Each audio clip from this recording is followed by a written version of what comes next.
हैं। आगामी 2024 लोकसभा चुनाव के लिए सत्ताधारी भारतीय जनता पार्टी ने अपनी तैयारी अभी से शुरू कर दी है।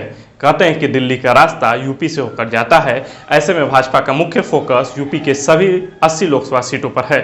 खबर है कि लोकसभा चुनाव 2024 के लिए भारतीय जनता पार्टी 2019 में चुनाव लड़ने वाले 80 प्रत्याशियों में से लगभग 30 को बदल सकती है। इनमें से कुछ ने विद्रोही तेवर अपना रखे हैं तो कुछ का प्रदर्शन खराब है। बीजेपी के यूपी दफ्तर में चर्चा यह भी है कि प्रधानमंत्री मोदी भी इस बार अपनी सीट को बदल सकते हैं। माना जा रहा है कि वह इस बार वाराणसी की जगह अयोध्या से लड़कर पूरे देश में एक संदेश दे सकते हैं। लोकसभा चुनाव 2019 में भारतीय जनता पार्टी ने अब तक की सबसे बड़ी लड़ाई में जीत हासिल की थी।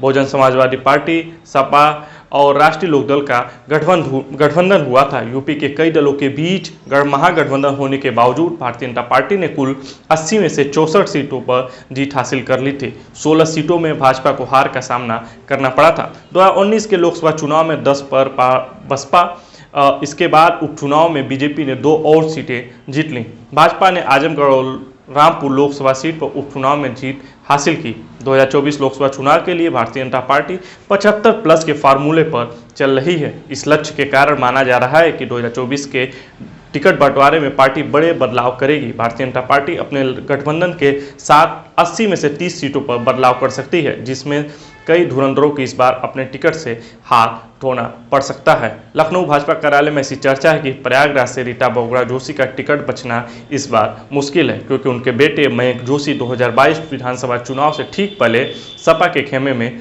चले गए थे। प्रयागराज में रीता बहुगुणा जोशी को भाजपा आजमाएगी, इसमें संदेह व्यक्त किया जा रहा है। इसी तरह बदायूं सीट पर संघमित्रा मौर्य के पिता स्वामी प्रसाद मौर्य समाजवादी पार्टी में चले गए हैं, जहां जाकर उन्होंने हिंदू विरोधी छवि अख्तियार कर ली है। इसके बाद से संघमित्रा के टिकट पर खतरा मंडराता हुआ नजर आ रहा है। पीलीभीत में वरुण गांधी लगातार भारतीय जनता पार्टी का सबसे बड़ा विपक्ष स्वयं बने हुए हैं। ऐसे में न सिर्फ वरुण गांधी के टिकट पर खतरा है, बल्कि उनकी मां मेनका गांधी का टिकट भी खतरे में है। इसके अलावा मथुरा में हेमा मालिनी के टिकट पर भी संशय बना हुआ है। आजमगढ़ और रामपुर छोड़कर जिन 14 सीटों पर भारतीय जनता पार्टी हारी थी, उन सीटों पर भी प्रत्याशी बदल सकती है, ऐसी चर्चा है। भारतीय जनता पार्टी के नेता इन सभी सीटों पर प्रवास कार्यक्रम कर रहे हैं। जल्द ही बड़े नेता जनता के बीच फीडबैक के लिए जाएंगे, जहां से उनको उस सक्षम नेताओं के चुनाव में जनता की प्रतिक्रिया मिल सकेगी, जिसको चुनाव लड़ाया जा सके।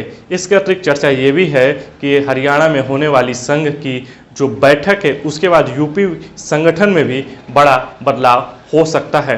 पार्टी ऐसा चाह रही है कि निकाय चुनाव को देखते हुए एक लिटमस पेपर के तौर पर इसको देखा जाए, जिससे आगे आने वाले 2024 लोकसभा चुनाव में एक बड़ी जीत की रेखा तय की जाए। नमस्कार।